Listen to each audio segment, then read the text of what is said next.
啟思新高中中國語文模擬試卷錄音，版權屬牛津大學出版社所有。本試卷嘅錄音分3段播放，每段錄音播放後有1節停頓，請回答根據該段錄音而設嘅問題。現在先用2分鐘閱讀題目，然後細心聆聽。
第1段錄音。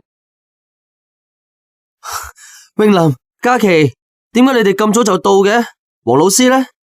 子文，只要你早啲出門口，就唔使成日抱怨人哋早到啦。黃老師比我哋嚟得更加早啊！頭先佢先發咗一個電話短信，話佢會喺中國醫學1000年嘅專題展覽館外面等我哋。詠琳，你難得守時一次，就急不及待咁教訓人。嘉琪，你快啲嚟評下你啦！上一次，子文、詠琳，你哋唔好再浪費時間嗌交啦！我哋仲係快啲同黃老師會合啦！你哋之前係咪嚟過呢一度噶？我認唔到路啊！呢座香城藝術文化館建成只有半年，我仲未有機會拜訪啊！我都未嚟過呢度啊！我哥哥4月參加過香城藝術文化館嘅開幕典禮，佢話呢度係香城最大嘅博物館，佔地甚廣。館內包括3個固定展館同2個專題展館。根據宣傳海報，呢次我哋參觀嘅中國醫學1000年就係喺1號專題展館。我哋呢次以中國傳統醫學為專題研習報告嘅主題，參觀呢個介紹中國醫學發展嘅展覽就最適合不過噶啦。唉，嘉琪，你講到專題研習，我就覺得頭痛啦。子文，你都係面對現實啦。如果我哋唔係要準備專題研習報告，呢個周末你應該喺度打籃球，我應該呢就……詠琳，我睇你同子文一樣要面對現實，少做白日夢啦。你睇前面就係1號專題展館啦，我哋嘅動作要快啲，唔好令黃老師等咁耐啊！黃老師，對唔住啊，我哋遲到。黃老師啊，我哋唔熟呢個場館，所以花咗啲時間先至揾到專題展覽館啊！唔緊要，我正想發短信俾你哋啊。詠琳、嘉琪，睇你哋氣來氣喘咁樣，使唔使休息下先啊？黃老師，我睇唔使啦，離展覽館關閉只係剩翻2個鐘頭，我哋要捉緊時間睇完全部展覽內容噶。子文，而家只不過係下晝5點，睇嚟今次專題研習報告俾你哋帶嚟咗一啲壓力喎。我反而想你哋將專題報告呢件事放低，發揮你哋嘅求知精神，去探索中華民族數千年嘅醫學精髓。子文，所謂欲速則不達，你都係乖乖地聽黃老師嘅說話啦。哼，詠琳，點解你成日都處處逼人噶？黃老師啊，呢個中國醫學千年展覽唔單止佔地甚廣，展品種類同埋展板資料亦都好豐富啊。呢塊展板上寫住中醫立論於天人合一、天地人相應、法於易經、陰陽五行、經絡學說、氣化論等等一系列理論。中醫史同5000年中華民族史係同步發展噶。中國醫學嘅理論博大精深，歷史悠久，實在係唔可以睇小噶。係啊，嘉琪，呢個就係中西醫學理論基礎嘅最大分別啦。西醫則係立足於現代科學嘅基礎上，從解剖學、生理學等範疇開始逐步鑽研，加深認識，即係從人嘅結構上加以研究。黃老師，我同家人病咗都會去睇西醫，因為媽媽話只要食咗西藥打針嘅話，病就會好快痊癒。